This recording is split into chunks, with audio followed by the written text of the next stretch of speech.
Hello everyone, and welcome back to the Great Book of Grudges. My name is Nathan, and we're back with another Total War Warhammer video. Today we're back with our Missing Character series, where we'll discuss their lore, their rules on the tabletop, and how they could be implemented into Total War Warhammer. Where today's character is Gorfor the Beastlord, a rather popular Beastmen character from way back in the day. And since the Beastmen have been a hot topic lately, it's probably the best time to discuss him now rather than later. For those not aware of him, we're going to be reading his entry into the Beastmen's 7th edition army book of Warhammer Fantasy Battles. Gorfor the Beastlord was the greatest Beastlord to have ever lived. Over 1,000 years ago, his horde ravaged the Empire almost beyond recovery.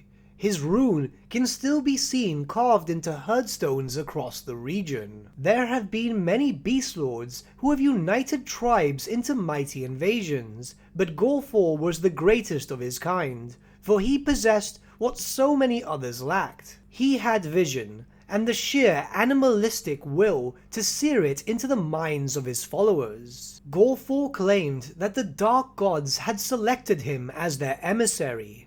Though he had no true magical powers, he had something of the shaman about him, often being visited by nightmare visions of the future. Such was his fervor in battle that he was sometimes cloaked by coronas of dark energy, which protected him or struck out at his foes, a sure sign to other beastmen that the gods truly favored him. With strength of arm and animal cunning, he united all the tribes of the Middle Mountain. When Gorfor left the Middle Mountains, it was at the head of the largest horde of beasts ever seen. Gorfor rode in a mighty chariot, driven by his trusted retainer Magra, ensuring that all his followers could see him, and that he would be the first to shed the blood of the foe. Gorfor's own warband thundered along beside him in chariots of their own, pulled by all manner of vicious and unsightly monstrosities bound to Gorfor's will. And behind them swarmed a seething ocean of horns and hatred. Millions of the cursed men were killed, and 2 entire provinces were brought to their knees. Even centuries after Gorfor's death, the Middle Mountains are still home to some of the most savage tribes in all the land. No army of man dare enter the range, so terrible is the legacy of Gorfor the Beastlord. Gorfor was an interesting character. He was rather popular on the tabletop when the situation called for him. Bear in mind that obviously named characters weren't always used, as they were far more expensive than building up your own lord. Now, obviously there is a bit of an issue here where the character has long been dead in lore, yet was still relevant in Warhammer Tabletop by 7th and 8th edition.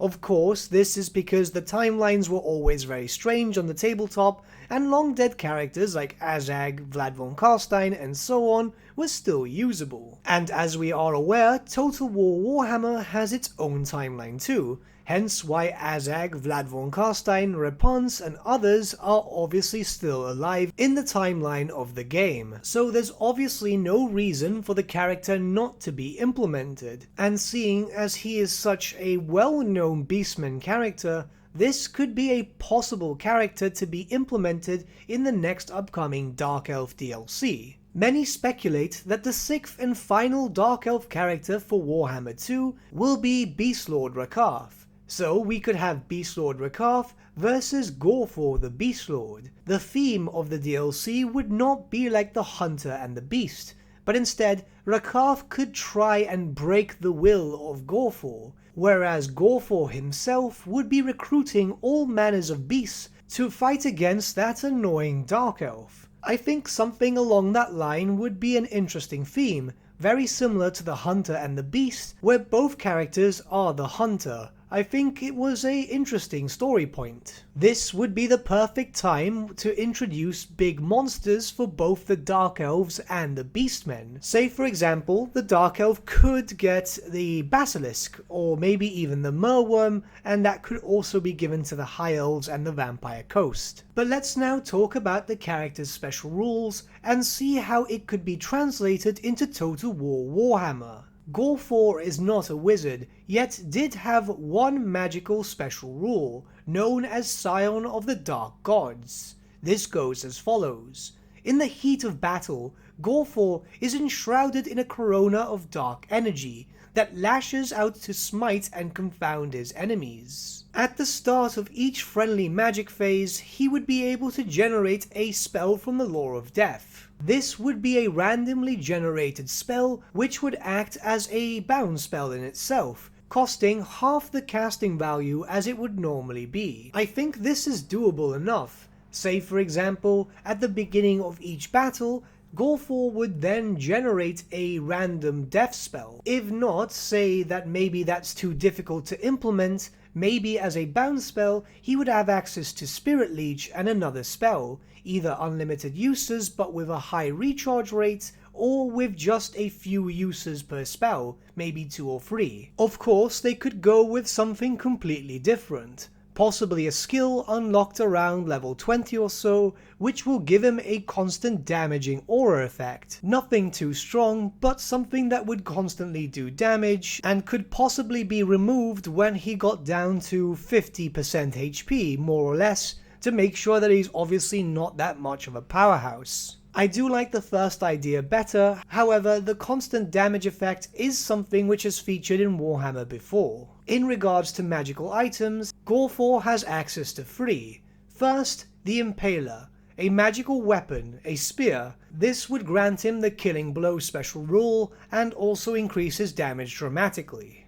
Next would be the Skull of Magra, an enchanted item mounted upon his chariot. This item itself would increase the damage that he'd do on chariot. Speaking of which, this character was always known to be mounted upon his chariot, alongside his lieutenant Magra, so this might be another character in a very similar sense to Grom the Paunch, always mounted and with a second entity on his mount. That would be more in line with how it currently works in regards to the Sisters of Twilight. I think Creative Assembly are doing a great thing with implementing characters that are tied to a specific way, rather than giving them too much versatility, which would then possibly lock out any other characters which would be too similar. The last item would be the Cloak of the Beastlord. It works more or less as a banner of sorts, where anything within 18 inches on the tabletop, Beastmen of course, would then receive Gorfor's leadership.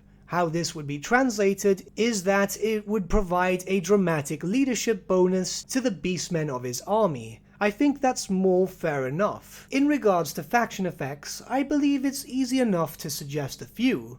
Obviously, a dramatic upkeep reduction to chariot-based Beastmen units. If Gorfor himself is riding on a chariot, it would be easy enough to guess that he would also have an army of chariot riders. I'm assuming he'd also be able to boost their speed and damage output. And because his army itself is focused around chariot warfare, there would also be an increased campaign movement range. Those seem simple enough in all honesty. The character itself wouldn't really need that many special effects. We'd also have to take into account that obviously Gorfor, if he is released alongside a new Beastmen DLC, well, that would be the time that we'd see the Beastmen rework too. So we'd already get a bunch of new things to play with anyway. But what do you guys think about Gorfor being the possible DLC main character for the Beastmen in an upcoming Beastmen DLC, should that ever happen? I know there are a lot of different Beastmen characters.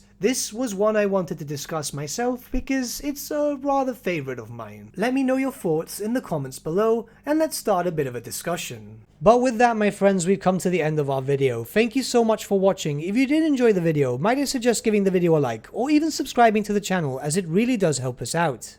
In the description section below are various links to different social media platforms such as Facebook, Instagram and Discord.